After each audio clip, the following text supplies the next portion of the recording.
Montana Territory, 1883. The eggs hit the dirt with a soft crack, yolks bleeding gold into the dust, and Olivia Foster froze mid-step, her breath catching. She stood in front of the general store in Dry Creek, the morning sun beating down on her shoulders, two empty baskets swinging at her sides. Her hands trembled. It was the last of the eggs. She had traded the rest of the week's goods just for them, to make something decent for her children tonight. Now they were gone. A boot scraped behind her on the porch boards. "They ain't worth your tears," a low voice said, rough but steady. She turned fast, blinking against the brightness. A tall cowboy stood just past the steps, dust coating his long coat, his hat pulled low over sharp eyes the color of sunlit river stone. He stepped down into the dirt, the cracked shells between them. "Excuse me?" she said, her voice tight. He tipped his hat back. "I said those eggs. They ain't worth it." Olivia swallowed hard and looked away. She had not even realized the tears had started until one dropped to her chin.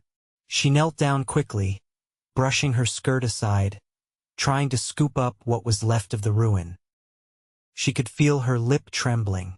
"My children have not had a proper meal in 3 days," she said, keeping her voice low. "So forgive me if I do not take kindly to strangers making light of it." The cowboy crouched beside her. She tensed, but he just reached out and gently lifted her hand away from the mess. "I ain't making light," he said, "but crying over eggs won't feed your kids." She blinked at him. "Do you have children?" "No," he said simply, standing again. "Then you do not understand." He studied her for a moment. "You are right. I do not. But I do know how to ride out and get more hens. And I got coin in my saddlebag. If you and your kids are hungry, I reckon I can help." She stared at him, disbelieving. "Why would you do that?" He shrugged. "Because I can." He turned and walked toward the hitching post where a buckskin gelding stood tied. He untied the reins and swung up with practiced ease. His back was broad beneath the worn canvas of his coat, his shoulders square. Olivia hesitated. "Wait, what is your name?" He looked over his shoulder. "Rhett Jennings."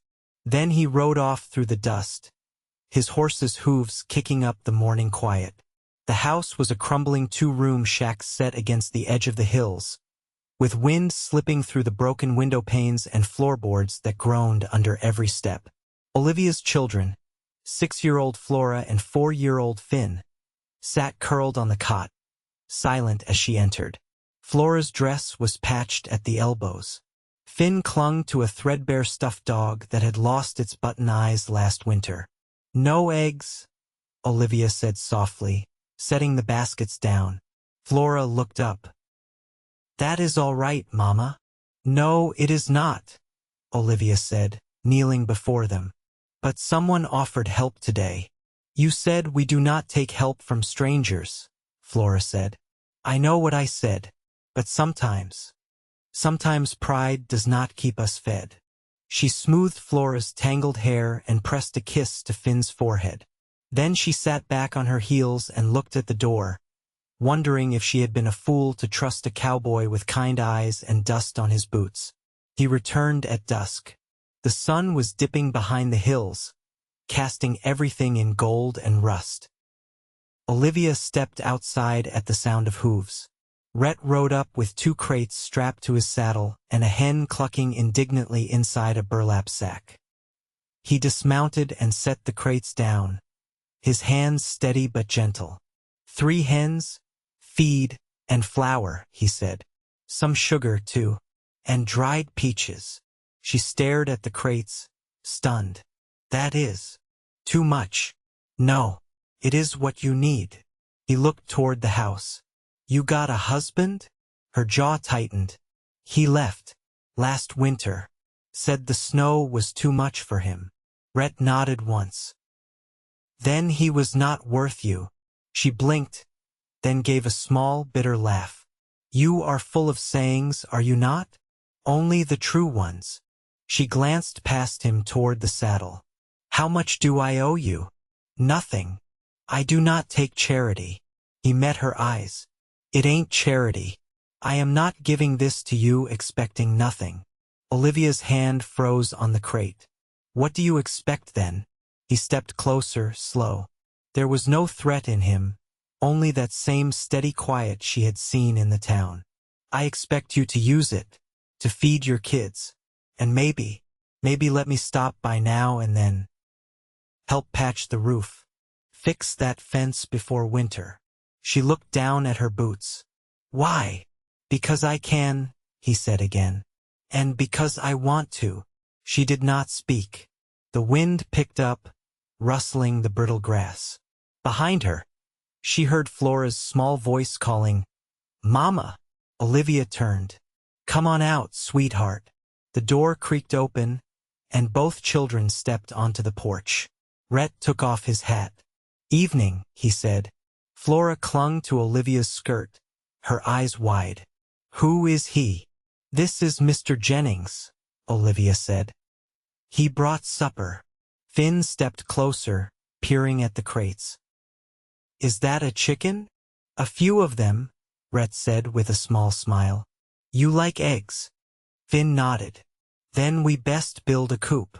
That night, Olivia watched from the doorway as Rhett knelt in the dirt beside Finn, showing him how to scatter feed. Flora stood nearby, clutching the stuffed dog, her face bright with something Olivia had not seen in months' hope. Later, when the children were asleep, Olivia walked to the edge of the yard where Rhett was rolling up his bedroll beneath the stars. You could sleep inside, she offered, voice quiet. I will be fine out here. It gets cold. He looked up. You inviting me in? She hesitated. I am saying you do not have to sleep in the dirt. He stood, brushing his hands off. I appreciate that. They stood there, the night stretching wide around them. You are not like most men, she said. Most men do not know what to do when someone cries over eggs. She smiled, small and tired.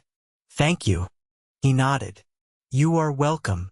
Then she turned and walked back inside, not looking back but feeling, for the first time in a long while, not so alone. By late September, the mornings on the edge of Dry Creek came with a sharpness in the air that clung to your sleeves and made the pine smoke from the stove curl a little heavier. Olivia stood near the chicken coop Rhett had built sturdy, squared with care, the boards planed smooth along the top where Flora liked to rest her arms. She held a folded piece of muslin in her hands, her thumbs working over the frayed edges. Behind her, Rhett eased the barn door shut, the soft scrape of wood on wood carrying across the yard. His coat was slung over his shoulder, a strip of flannel tied around his wrist where he'd caught it on a rusted nail 2 days back. He hadn't said a word about it at the time, but she'd noticed the blood on his sleeve when he came in for supper. You limping? She asked, not turning. Horse stepped wrong in a gopher hole this morning, he said. He's fine. I ain't far behind. She nodded once, eyes on a hawk circling above the cottonwoods. You could have stayed in town. Found work easier there. Could have, he said. Didn't want to. She turned then, slowly. You never say much about where you came from, and you never ask. I'm asking now. He leaned against the fence post, the light catching the edge of his jaw, dust still clinging to his boots. South of Abilene, cattle country, had 2 brothers. One took to whiskey, the other to fighting. I took to trail work. Figured I'd ride, till I found a place quieter than home. Her eyes didn't leave his. And this is it? Seems so.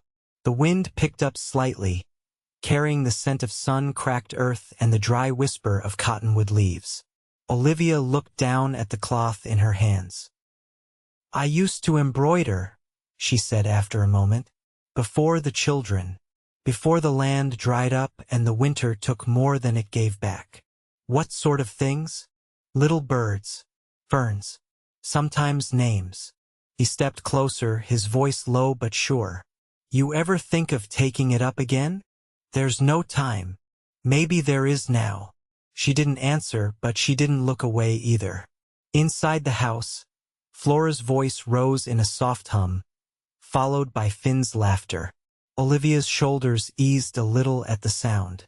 Rhett glanced toward the door, then back at her. They trust you, she said.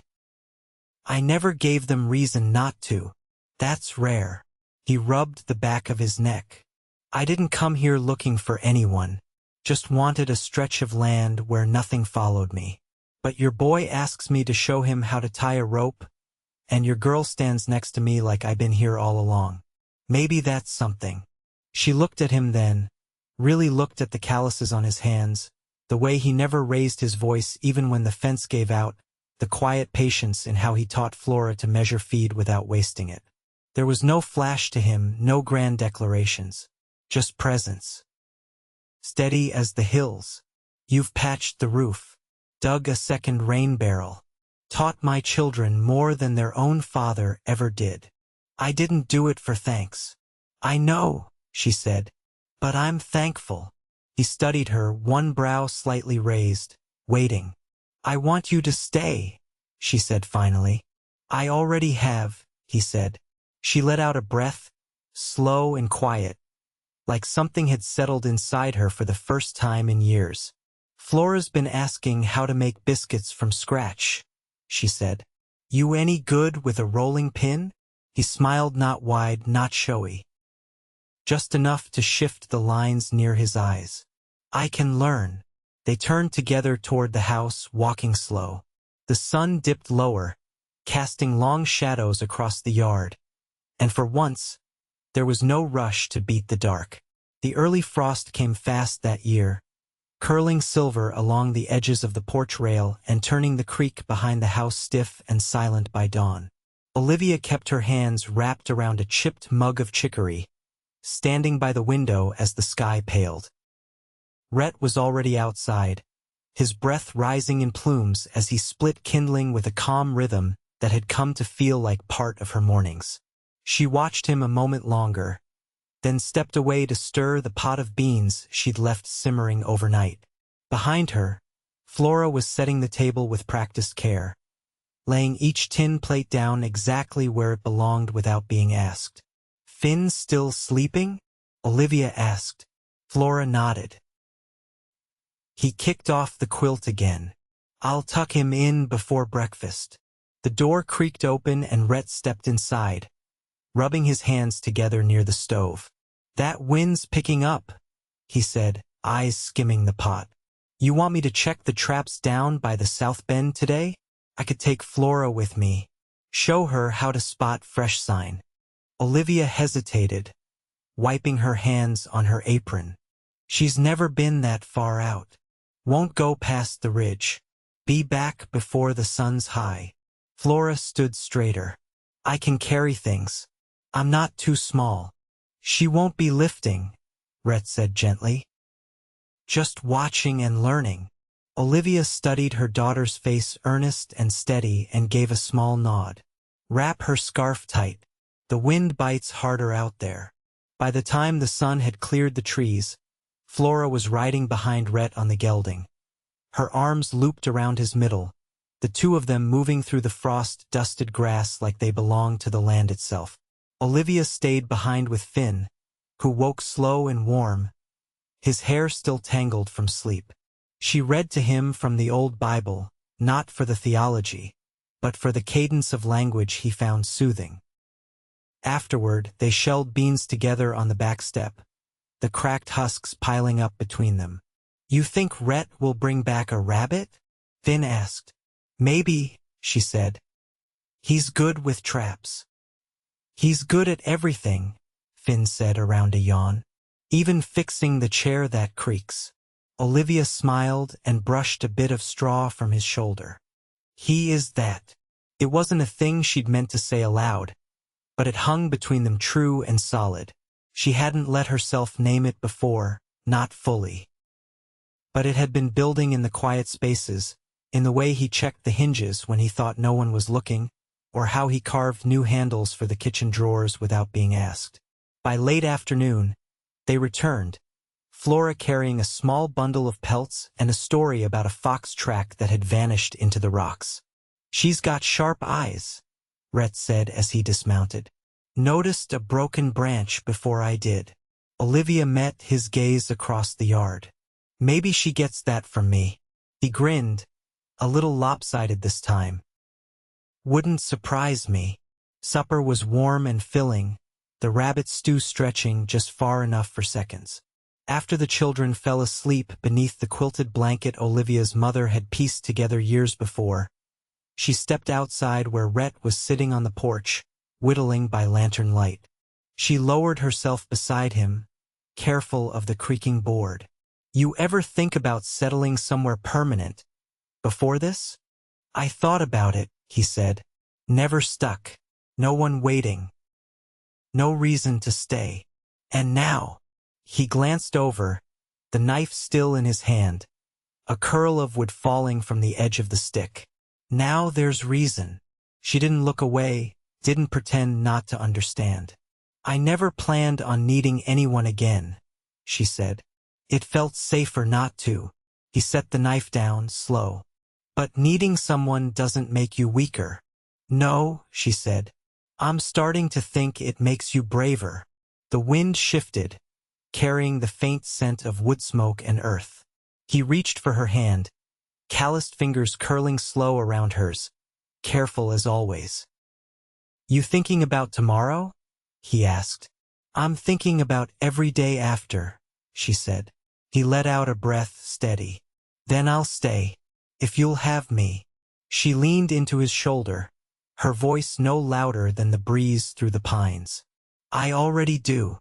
They sat like that a long time, the night settling around them soft and sure, with nothing left unfinished between them. The first snow came before the ground had fully frozen, falling in wet, quiet layers that clung to the eaves and softened the ruts in the yard. Olivia stood near the stove, sleeves rolled to her elbows, her hands deep in a bowl of dough. The scent of yeast and smoke threaded through the warm air, and in the corner, Finn lined up small stones he'd found near the creek, each one sorted by shape. Rhett sat at the far end of the table sharpening the drawknife he'd used to plane the new doorframe. The blade caught the firelight as he worked, steady and unhurried. The children were used to him now, his presence folding into the rhythm of the house, no longer something new to adjust to but something they leaned into without thought. "You ever spend a winter this far north?" Olivia asked without looking up. Rhett set down the blade, reaching for a cloth to wipe the metal clean. "Once. Drove cattle through the Gallatin Valley. Snow came early, drove the herd east before we were ready. Lost 12 head. She nodded, fingers kneading. "Cold here's different. It lingers in your bones. I'll keep the woodpile full." She covered the dough with a damp cloth and turned to face him. "I've been thinking about the north pasture. The soil's darker there. Might grow potatoes better come spring." He leaned back in the chair, eyes on hers. "You planning to stay that long?" "I'm not planning to leave." That truth settled between them as natural as breath. Flora came in from the lean-to, her cheeks pink from the wind. She crossed to the table, pulling something from her coat pocket, a small tin badge, dulled with age and worn smooth at the edges.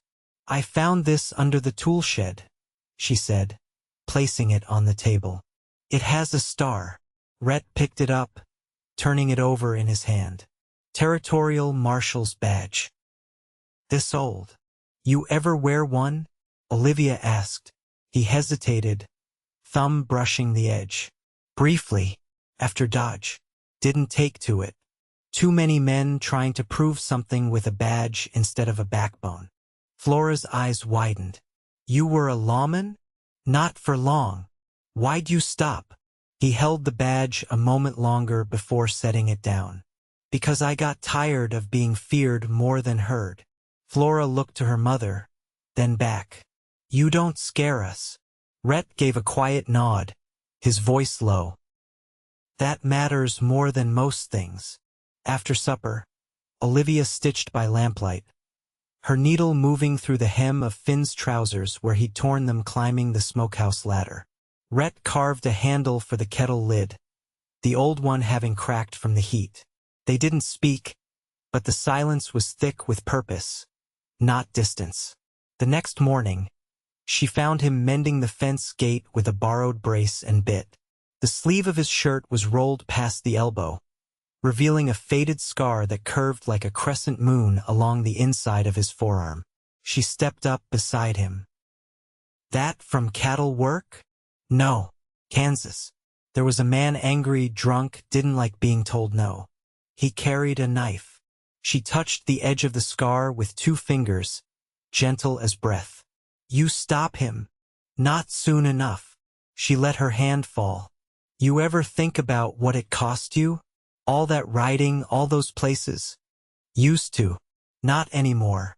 He tightened the hinge bolt, testing it with a tug. "I never had a place that asked me to stay. You do now." He looked at her, something raw and unguarded in his face. "And I want to earn it." "You already have." She took his hand then, for the first time without hesitation, without needing a reason beyond the quiet truth of it. His hand closed over hers, rough and warm, and they stood there, snow falling in soft flakes around them, the fence hole again. Inside, the fire crackled. The children's laughter echoed faintly through the walls. And for the first time since that day in Dry Creek, when the sun hung high and the eggs bled out into the dust, Olivia felt the shape of her life settle into something whole, something shared, something home. By midwinter, the land had gone quiet beneath thick snow, and the cabin stood wrapped in frost, its roof lined with icicles that broke loose in the warmth of midday and fell with soft thuds to the packed earth below. The creek had frozen through, and Rhett had cut a narrow hole near the bend to draw water, the edges rimmed in ice thick enough to hold his weight. Inside, the hearth was always burning. Olivia had taken to baking rye bread every 4th day, and Flora helped her grind the grain with careful hands. Finn, slower to rise these days, liked to sit bundled near the stove with his slate, copying letters Rhett had begun teaching him after supper. That evening, Olivia stood near the wash basin, running her fingers through her hair, newly unpinned, the soft strands falling past her shoulders. Rhett, seated at the table, watched her with the quiet familiarity of a man who had come to know not only her face, but the shape of her silences.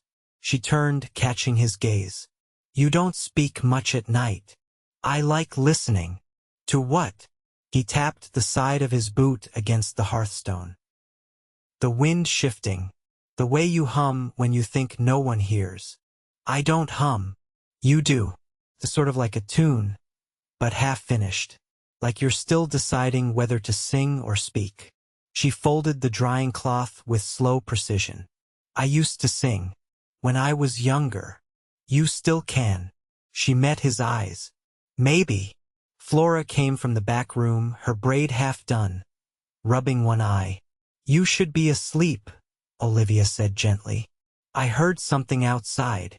Rhett stood, already reaching for his coat. "Where?" "Near the barn." He stepped out into the night. Olivia followed, lantern held high, her boots crunching softly over the new crust of snow. Rhett stopped near the fence, looking toward the tree line. A rabbit darted across the white. "Nothing more." "Just a forager," he said. "Nothing to worry over." Back inside, Olivia tucked Flora in again, smoothing the quilt around her shoulders. When she returned to the table, Rhett was holding a folded piece of paper, the edges soft with age. "I meant to give you this before," he said. "She Saturday, what is it?" "A deed. 40 acres. South of here, near the ridge where the pines grow tall. I bought it last month. Figured it might be good land for spring planting." She unfolded the paper, the ink faded but clear. "You bought land." He nodded. "Why didn't you tell me?" I wanted to be sure you'd want to build something with me before I started calling it ours. She held the paper steady between her fingers. That's a big word. I've spent my whole life drifting. But this, he looked at her, his voice low. Sure, this is where I stop. The lantern light flickered across her face as she looked up at him. And what would we build on it? Whatever you want. She rose then, crossing to him without hesitation. Her hands came to rest on his chest, fingers curling into the wool of his shirt. I want a house with windows that face the morning light. A garden with rows we'll plant together. A place where the children can run without fear of what waits beyond the trees. He leaned forward, his forehead resting against hers. Then we'll build that. Her voice softened. And you'll stay? I'm not going anywhere. The kiss came quiet, without urgency, like something long promised and finally claimed. When it broke, her eyes stayed closed a moment longer, breath warm against his jaw. Come to bed, she whispered. He followed her inside. The wedding was held in early March, after the thaw had begun but before the first blooms. Olivia wore a dress she'd sewn from calico traded in town. Rhett stood beside her in his best shirt, hair trimmed, hands newly calloused from building their small house near the ridge.